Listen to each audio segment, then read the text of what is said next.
Hey everybody, Dan here with Pain For You.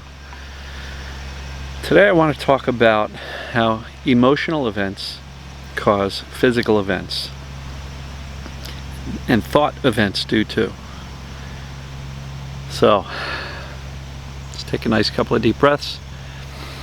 Got a gorgeous fall day. It's about 68, 69 degrees. Sun is out. Beautiful day. Breathe in the peace, exhale the noise and the static. Breathe in the calm, exhale the chaos. Breathe in cutting yourself some slack, and exhale all the self-imposed pressure. So, emotional events cause physical events. Let's think about that. When we are sad, we can literally shoot liquid out of our eye sockets, right? When we are choked up, we get this clenching feeling and this droopy face, right? When you are scared, like you almost get in a car accident, but don't, what happens? Your heart rate is boom, boom, boom, boom, boom, your hands are shaking. Those are physical events. How about getting embarrassed? You get embarrassed, boom, instantly, your face flushes red, right? We can get nervous before a public speech and our hands get sweaty. These are all examples of emotional events causing physical events.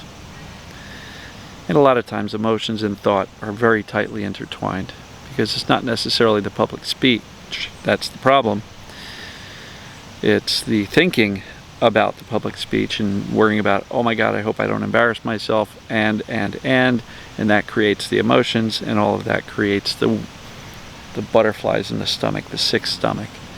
Some public speakers throw up before every speech.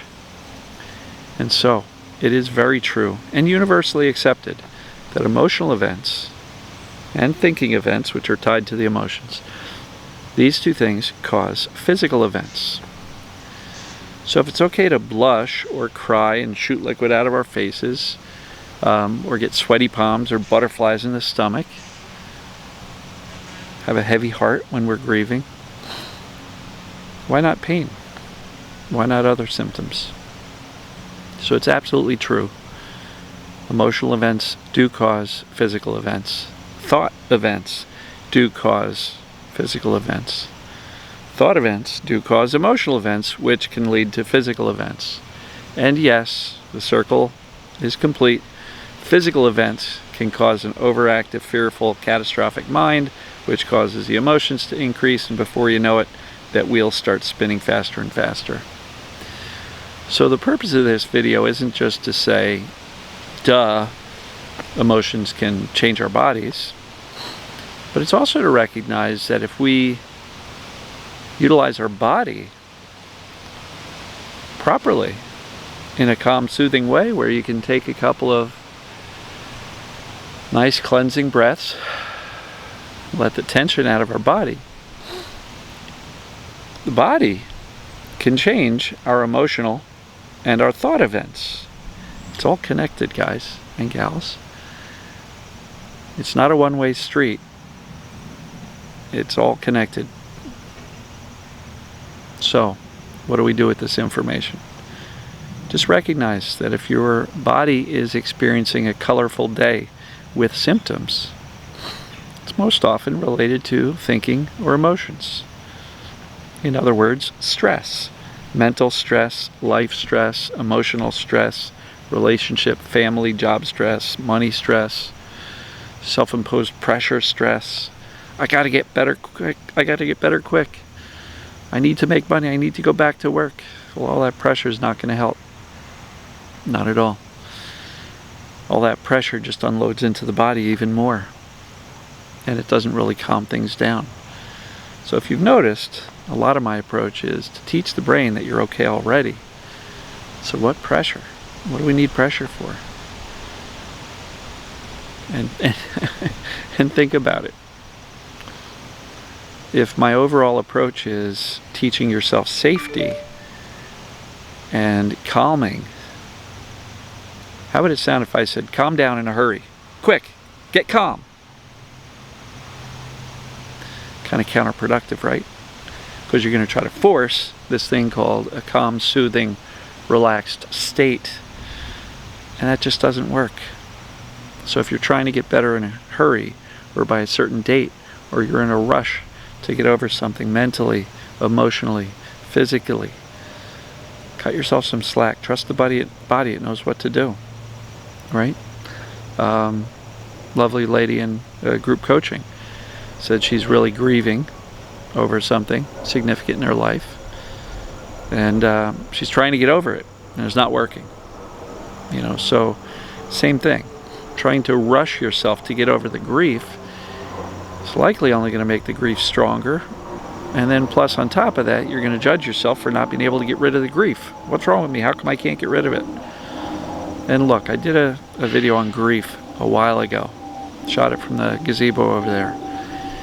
And essentially, we don't want to get rid of grief. It's okay to feel grief.